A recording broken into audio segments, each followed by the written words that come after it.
नमस्कार। अस्तित्व, भाषा, संस्कृति और विरासत के आज के अंक में आपकी मुलाकात करवाएंगे एक ऐसी शख्सियत से जिन्हें उनकी दमदार आवाज़ और वर्सेटाइल सिंगिंग के कारण आप सभी जानते हैं, पहचानते हैं। नाम है सोनाली डोगरा। सोनाली, आपका एक्सेलसियर स्टूडियो में बहुत बहुत स्वागत। Thank you so much. Thank you. Jammu में संगीत के हवाले से बात की जाए तो एक स्वस्थ परंपरा है, समृद्ध परंपरा है।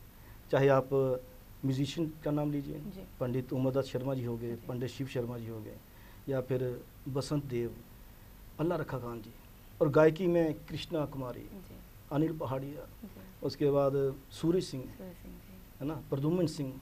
लेकिन जब वर्तमान पीढ़ी की बात आती है तो सारी संभावनाएं जिन पे टिकती हैं, लोगों को नज़र आती हैं, उनमें सोनाली डोगरा भी एक नाम है। कैसा महसूस होता है? बहुत खुशी होती है, क्योंकि जब स्टार्ट हुआ था उस टाइम पे बिल्कुल भी नहीं सोचा था कि इस तरीके से या इस लेवल पे माँ भगवती का आशीर्वाद जो पहुँचा देगा।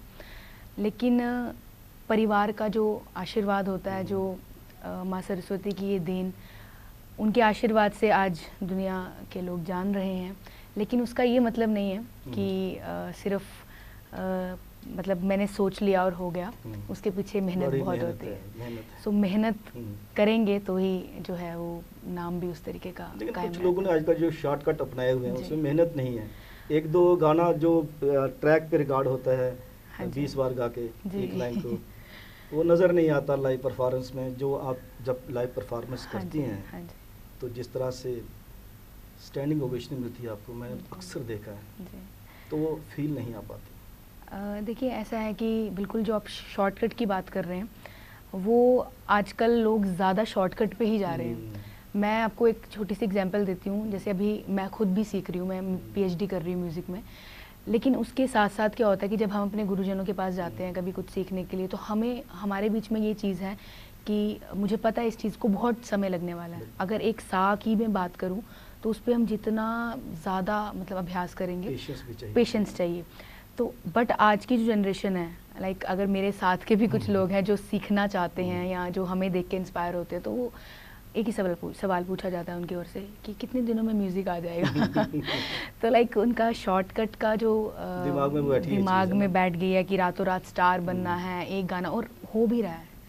आजकल सोशल मीडिया सर्वाइव कर पाते हैं फिर? वही मतलब देखिए, अगर लेट सपोज एक गाना अगर हम सोशल मीडिया पे डाल देते हैं, रातों रात स्टार तो बन जाता है इंसान, लोग उसको जानने लग जाते हैं, बट उसको मेंटेन करना बहुत मुश्किल है। तो जब अगर आपने बेस को स्ट्रांग रखा होगा आपने, तो मेरे हिसाब से फिर आप हर जगह पे जो है वो विजय हासिल करते हैं। और आपको जो है आप उस जगह पे स्टेप बाय स्टेप जाने वाले की जो है वो हमेशा जीत होती है। शॉर्टकट वाला हमेशा वहाँ से एकदम से नीचे गिरता है, फिर उठ भी नहीं पाता है। एग्जैक्टली। गुरु शिष्य परंपरा में आप कितना विश्वास रखती हैं? क्योंकि जो आजकल म्यूज़िक सिखाने का काम हो रहा है वो ज़्यादातर टेक्निकल है। जैसे आपने बोला शॉर्टकट, तो शॉर्टकट ही सिखाया जाता है। बिल्कुल। लेकिन गुरु शिष्य परंपरा जो पुरातन काल से चली आ रही है, उसे कितना इम्पोर्टेंट समझती हैं आप?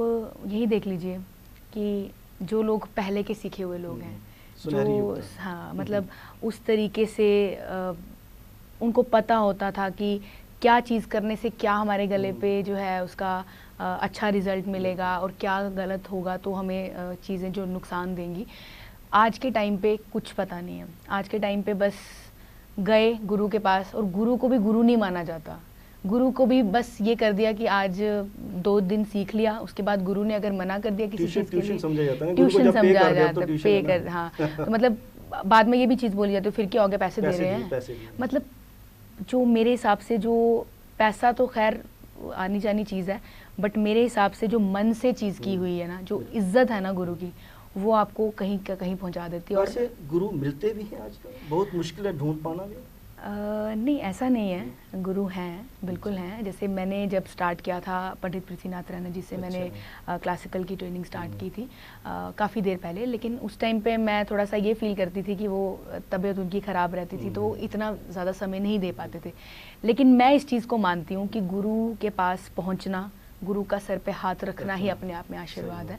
चाहे आप थोड़ा सीखें, चाहे आप जितना भी सीखें। तो मैंने जितना सीखा उनसे, मैं पहले दिन गई तो मुझे उनका इतना आशीर्वाद रहा कि मेरा मतलब एकदम से जर्नी जो है वो अलग लेवल पे गई। तो गुरु आज के दौर में भी हैं, बस मानने की ज़रूरत है। उनको उस तरीके से जो है चीज़ें अपनी ओर से भी बतानी जो है बड़ी ज़रूरी है कि हमें ये चीज़ की प्रॉब्लम आ रही है। आजकल थोड़ा मॉडर्न ज़माना हो गया है, बिल्कुल पहले थोड़ा अलग तरीका था। तो इंटरनेट के माध्यम से भी वो जो ऐप्स आई उसके पे भी तो सिंगर पैदा हो रहे हैं। उस पे भी सिंगर पैदा हो रहे हैं आजकल, यूट्यूब पे जो है बंदा सीख लेता है। एक चीज़ मैं आपसे पूछना चाहता था कि जैसे कि हमने सुना है, पढ़ा है कि गुरु हर बार शिष्य को ये नहीं कहता कि जाओ परफॉर्म कर दो। अगर परफॉर्मेंस देनी होती तो वो शिष्य पहले गुरु के पास आता था, मैं जाऊं गुरु जी, वो तभी भेजते थे जब वो पूरी तरह से परिपक्व हो चुका हो। ऐसे वो नहीं भेजते थे कि तुम, उसको बंदिश होती थी कि नहीं तब तक परफॉर्म नहीं करना, क्योंकि उसे पता होता है कि अगर आपने परफॉर्म कर दिया, एक्सपोज हो गया, फिर तो मंच तो बार बार आपको माफ़ी नहीं देता। बिल्कुल। मैं अपनी भी बात करूं, जैसे मैंने सबसे पहले मैं श्याम साजन सर के पास गई थी, हमारे जम्मू के। बहुत श्याम साजन बहुत अच्छे म्यूजिक डायरेक्टर हैं, बहुत अच्छे सिंगर, शायर भी हैं, सिंगर तो हैं, शायर भी बहुत अच्छे, गज़ल बहुत अच्छी लिखते हैं। राइट। तो मैं मतलब अभी मेरा जो स्टार्टअप भी था, मैंने पंडित पृथ्वीनाथ राणा जी के पास भी मैं बाद में गई थी। उनसे पहले मैं श्याम साजन सर के पास गई, तब वो ये सब्जी मंडी है वहाँ पे सिखाते थे म्यूज़िक। तो मैं जब उनके पास गई तो उन्होंने मतलब हम लोगों को उन्होंने ये कहना कि अभी नहीं गाना तुमने, अभी नहीं गाना। मतलब अभी गाने का ये था कि मुझे तो खैर उस टाइम ये भी नहीं था कि मुझे गाना भी है स्टेज पे। हाँ, मुझे जस्ट शौक था, तो मेरी फैमिली मुझे सपोर्ट करती थी कि हाँ आप जाएं, आप सीखें। फैमिली तभी सपोर्ट किया क्योंकि आपकी वो रही होगी ना कुछ आवाज़। बिल्कुल, आवाज़ वैसी थी कि स्कूल में भी टीचर्स जो थे कि अप्रिशिएट करते थे। तो मैं जब उनके पास जाने लगी तो उन्होंने शुरू में यही चीज़ कही कि अभी नहीं गाना है, अभी नहीं गाना है। तो मुझे भी समझ में आ रहा था कि वो क्यों ऐसा कह रहे हैं। लेकिन अगर मेरी जगह आज की जनरेशन को कोई और इंसान हो, डिप्रेस होकर चले जाए, यार ये तो गाने ही नहीं दे रहे, तो हमने क्यों सीखना है ना। तो पेशेंस होना बहुत ज़रूरी है। और गुरु का अगर आपको किसी चीज़ के लिए टोकना, अगर आपको समझ में आता है तो आप तो कहीं आप समझते हैं कुछ गॉड गिफ्टेड भी होती है, जैसे आपको समझ आई वही चीज़ की अभी नहीं गाना, लेकिन आपको पता था कि अभी मौका नहीं है गाने का, शायद मेरी ट्रेनिंग अंडर प्रोसेस है वो सब कुछ। बिल्कुल समझ गॉड गिफ्टेड भी होता है। और मे बी कई लोगों को राइट टाइम पे चीज़ें राइट नहीं समझ आती हैं, थोड़ा सा लेट हो जाता है समझने में। लेकिन मैंने उस टाइम पे समझा था कि अगर वो मुझे मना कर रहे हैं गाने से तो दैट मीन्स अभी मेरे में वो चीज़ का जो कैपेबिलिटी, मैं मतलब जो वो चाहते हैं कि मैं स्टेज पे खड़ी हूँ और वो चीज़ ये बोलें कि श्याम साजन सर की स्टूडेंट खड़ी है, तो उनको भी प्राउड फील हो पाए। मैंने बात जब की शुरू में कि इससे थोड़ी देर पहले कि गुरु तब तक अलो नहीं करता था, तो आपके कहने का मतलब है कि अभी नहीं गाने का मतलब सीख तो लो आप, परफॉर्मेंस नहीं देनी है। बिल्कुल बिल्कुल बिल्कुल। तो ये चीज़ें काफ़ी जो है वो गुरु पे अपने जो है भरोसा करना बहुत ज़रूरी है, तभी गुरु जो है वो आपको। क्योंकि मैंने एक चीज़ और भी देखी है, मैं ऐसा नहीं है कि मैंने सिर्फ एक टीचर से सीखा है, मैंने काफ़ी सारे मेरे गुरु रहे हैं मेरी लाइफ में। आप वर्सेटाइल सिंगर हैं तो आपने नेचुरली क्लासिकल किसी से सीखा होगा, लाइट किसी से, फोक किसी से। बिल्कुल। तो मतलब मुझे ऐसा लगता है कि हर दिन सीखने का आपका होता है। आप किसी भी इंसान के साथ बैठे हैं, आपको कुछ ना कुछ ज़रूर सीखने को मिलता रहता है।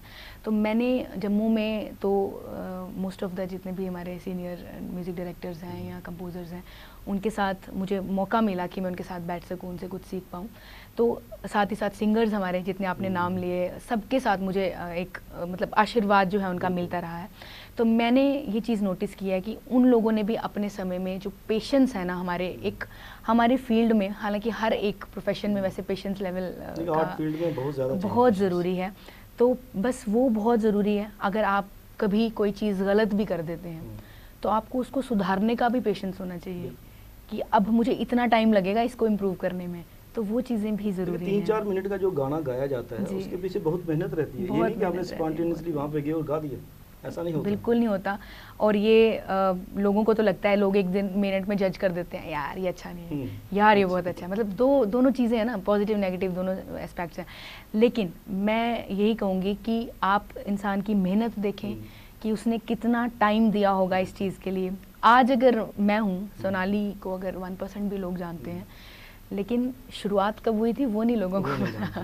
पर्दे के पीछे जो मेहनत है वो नजर नहीं आती। कौन लोगों ने इतना मतलब सपोर्ट किया है, कितना सपोर्ट रहा। क्योंकि जब आपने गाना सीखना शुरू किया, परफॉर्मेंस भी आपने बड़ी यंग एज में देना शुरू कर दी थी, तो ऐसा होता है कि जब आप आर्ट फील्ड की तरफ जा रहे हो, वहाँ पे रियाज भी चाहिए, मेहनत बहुत है, टाइम देना पड़ता है, साथ में स्टडीज़ भी करनी है। तो पेरेंट्स का वैसा ही सपोर्ट रहता है इसमें? बिल्कुल रहा मुझे, मैं इस चीज़ में बहुत लकी रही हूँ।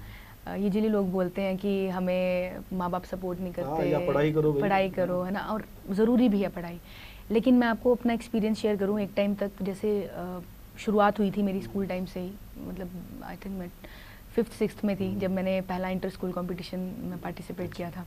तो जब मेरी वहाँ से जर्नी स्टार्ट हुई तो उस टाइम तक मुझे ये नहीं पता था कि म्यूज़िक भी कोई चीज़ है जिसको आप प्रोफेशन चूज़ कर सकते हैं। म्यूज़िक लाइक हॉबी, वैसा कल्चर भी नहीं था। और सोशल मीडिया भी अभी आया तो लोगों को अभी क्रेज़ हुआ है। उस टाइम तक लोगों को ये भी नहीं था कि म्यूज़िक को कोई मतलब नॉर्मल लिया जाता था ना, जैसे कोई स्पोर्ट्स में था ना तो बंदा उस टाइम पे बोलता था कि स्पोर्ट्स में फिर भी स्कोप है, म्यूज़िक कुछ नहीं है। तो बट मैंने क्या किया था कि मैंने भी इसको ऐसे ही गुनगुनाते रहना, चलते फिरते शौक के तौर पे घर पे गा दिया, सबको कुछ ना कुछ सुनाते रहना। लेकिन मैं इस चीज़ में लकी रही कि मेरे माँ बाप ने मुझे बहुत सपोर्ट किया। उन्होंने कहा कि आप इसमें सीखो, क्योंकि मेरे टीचर्स ने उनको एक चीज़ के लिए बोला कि इसमें आवाज़ अच्छी है, इसकी आवाज़ सरस्वती माँ की देन है, इसको ये पॉलिश करेगी तो ये काफ़ी आगे तक जा सकती है। तो मेरी मदर ने मुझे हर मौके पे, कोई जम्मू में कोई शो होना, जैसे जम्मू आइडल हुआ, आवाज़ ही मेरी पहचान हुआ, तो मैंने उसमें पार्टिसिपेट किया। जब पार्टिसिपेट किया तो उस टाइम तक तो खैर किसी को पता नहीं होता कि हम कैसे इस चीज़ को करने वाले हैं या ये मतलब क्या किस तरीके से मेरे को आगे नाम इसका होने वाला है, मुझे नहीं पता था। लेकिन जब मैंने वहाँ पे पार्टिसिपेट किया तो सब लोगों ने अप्रिशिएट करना, जो हमारे सीनियर्स थे जम्मू के। तो आहिस्ता आहिस्ता क्या हुआ कि लोग जानने लग गए कि हाँ अच्छा गाती है, अच्छा गाती है। फिर जम्मू में वॉइस ऑफ इंडिया के लिए ऑडिशंस हुए, स्टार प्लस से टीम आई थी 2007 में। तो 2007 में जब टीम जम्मू में आई तो मेरे पेरेंट्स फिर से वही चलो चलो चलो जाना है, क्योंकि उनको पता था कि अच्छा मंच है, अच्छा मंच है। और उनको ये था कि मैं आपको बताऊं, मैं थोड़ा डरती थी, मुझे ऐसा लगता था इंसल्ट हो जाएगी, लोग थोड़ा सा, मैं ना रिजर्व काइंड ऑफ हूँ, मतलब ज़्यादा थोड़ी सी किसी ने गुस्सा कर दिया तो रोने लग जाना, इमोशनल भी हूँ, इमोशनल होते हैं। तो मैंने शर्म करनी इस चीज़ के लिए कि नहीं नहीं इंसल्ट हो जाएगी। भाई मेरे आकाश भैया, मतलब उन्होंने, आकाश की बात बताओ, Akash one of the best choreographer है जेएनके से। बिल्कुल, उन्होंने शुरू में मतलब फ़ोन कर देना, चलो उठो उठो जल्दी करो, आओ पहुँचो, वहाँ पे ऑडिशन देना है। तो वॉइस ऑफ इंडिया में मैं अकेली जम्मू कश्मीर से सेलेक्ट हुई थी। फिर वहाँ से जर्नी स्टार्ट होगी एक नेशनल प्लेटफॉर्म के लिए। मतलब पेरेंट्स ने उस हद तक सपोर्ट किया है कि जो मैंने सोचा नहीं था। उन्होंने कभी इवेंट्स होते हैं तो मेरी मदर साथ होती हैं, रात रात को वॉइस ऑफ पंजाब आपने जीता भी? बिल्कुल, वॉइस ऑफ पंजाब जीता। कहाँ तक समझती हैं आपकी जो ये रियलिटी शोज़ हैं जी, मंच तो देते हैं, जैसे आपको मंच मिला, उसके बाद सोनाली डोगरा का नाम पूरे जेएनके में, बाहर तो जो फील्ड के साथ ताल्लुक़ रखते हैं वो तो जानते थे, लेकिन फील्ड के अलग से जो संगीत प्रेमी रहते हैं उनको भी पता चला कि हमारी जम्मू की लड़की वॉइस ऑफ पंजाब जीत के आई है। ऐसा है कि ये जो शोज़ हैं एक आर्टिस्ट को कितना मॉरल बूस्ट करते हैं, उसके बाद उसमें जो प्रतिभा है मेरे ख्याल में वही मैटर करती है सर्वाइवल के लिए। बिल्कुल, देखिए ऐसा है कि ये प्लेटफॉर्म्स जो हैं, ये जो अपॉर्चुनिटीज़ हैं, ये बहुत इम्पोर्टेंस हमारे लाइफ में इसका रोल है, बहुत इम्पोर्टेंट रोल है। प्रोजेक्शन मिलता है, प्रोजेक्शन मिलता है। उससे क्या होता है कि देखिए मैं एक घर पे गा रही हूँ, सोनाली घर पे गा रही है, उसको क्या लोगों, सिर्फ 4 लोगों को पता है, फैमिली को पता है, फ्रेंड्स को पता है। बट जब ये ऐसे टाइप के रियलिटी शोज़ होते हैं या इवेंट्स होते हैं, उसमें मैं एक टीवी पे आ रही हूँ जिसमें मुझे वर्ल्ड वाइड देखा जा रहा है, तो मेरे हिसाब से एक बूस्ट तो मिलता ही है, बिल्कुल बिल्कुल मिलता है। चाहे देखिए दोनों एस्पेक्ट होते हैं, या आप पॉजिटिव लगा लो या आप नेगेटिव लगा लो। अगर आप बाहर हो जाते हो या अगर आप अच्छा नहीं गाते हो तो लोग ये भी बोलते हैं कि यार अच्छा नहीं गाती थी फिर भी जीत गई, तो सही नहीं है। लेकिन वो बाद में एक्सपोज हो जाता है, एक्सपोज हो जाता है क्योंकि वो एक शो खत्म, उसके बाद आपने जीना भी तो है, जीना भी तो है इसी फील्ड में। बस मैं उसी पॉइंट पे आ रही हूँ कि अगर तो मैं सपोज मेरे में कैपेबिलिटी नहीं है, मेरे में टैलेंट नहीं है और मैं सिफारिशें लगा के, लोग बोलते हैं ना रियलिटी शो में सिफारिश चलती है, लेकिन अगर मैं सिफारिश लगा के एक रियलिटी शो तो जीत लूंगी, लेकिन उसके बाद की मेरी जर्नी का क्या होगा। अरिजीत सिंह जो है वो इस वक्त इंडिया का top one of the best, वो इंडियन आइडल नहीं जीता, बिल्कुल एलिमिनेट हो गया था। और आज जब उनकी वो जर्नी और वो जर्नी को कंपेयर किया जाता है तो लोग कहाँ मतलब अप्रिशिएट ही करते हैं ना। इंडियन आइडल वाले भी सोचते होंगे यो अरिजीत को जीता चाहिए। लेकिन मैं इसमें भी एक चीज़ कहूँगी कि वक्त की बात है। अगर आज मैं किसी शो पे जाती हूँ, अगर मैं एलिमिनेट हो जाती हूँ, दैट डजंट मीन कि मैं सिंगर अच्छी नहीं हूँ या कोई और अच्छा सिंगर नहीं है। डिमोरलाइज नहीं होना चाहिए। हाँ, अगर आप में प्रतिभा है बिल्कुल तो डिप्रेशन नहीं होना चाहिए। वक्त की बात है, जो जब मिलना है वो तभी मिलना है, लेकिन इसका ये मतलब नहीं है कि हम मेहनत करना छोड़ दें। तो मेहनत करना जारी रखना चाहिए और बाकी मतलब मेरे हिसाब से मेहनत ही सबसे बड़ा जो है वो रास्ता है अपने। तो भविष्य में भी आप मेहनत करते रहिएगा। जी। मेहनत से हमें फल मिलता रहेगा, बिल्कुल। क्योंकि भागवत गीता में कहा हुआ है जी। कि कर्म कीजिए, फल की चिंता मत कीजिए। बिल्कुल, आप बिल्कुल। कर्म कर रही हैं तो हमें भी जो संगीत प्रेमी हैं उनको बड़े खूबसूरत जी। अलग अलग विधा में जो आप गाती हैं, जी। चाहे फोक हो, लाइट म्यूज़िक हो या किसी भी भाषा के गाने गाती हैं, उससे हम सभी को आनंद भी प्राप्त होता है और यंग जो जनरेशन है वो जी। इंस्पायर भी होती है। बिल्कुल। आपका बहुत बहुत शुक्रिया। Thank you so much. Thank you. अस्तित्व के इस अंक में सोनाली डोगरा जी ने ये साफ तौर पर कहा, बेबाक कहा कि अगर आपने किसी मंच पर परफॉर्म किया है, वहाँ से आपको सक्सेस नहीं भी मिलती है, तो आपको डिमोरलाइज नहीं होना चाहिए। आपको अपनी प्रतिभा पे विश्वास रहना चाहिए, तभी आप इस विस्तृत विशाल क्षेत्र में संगीत का क्षेत्र जो कहलाता है उसमें आगे बढ़ पाएंगे। कैमरा पर्सन करण सिंह के साथ राजेश्वर सिंह राजू को अब दीजिए इजाज़त। नमस्कार।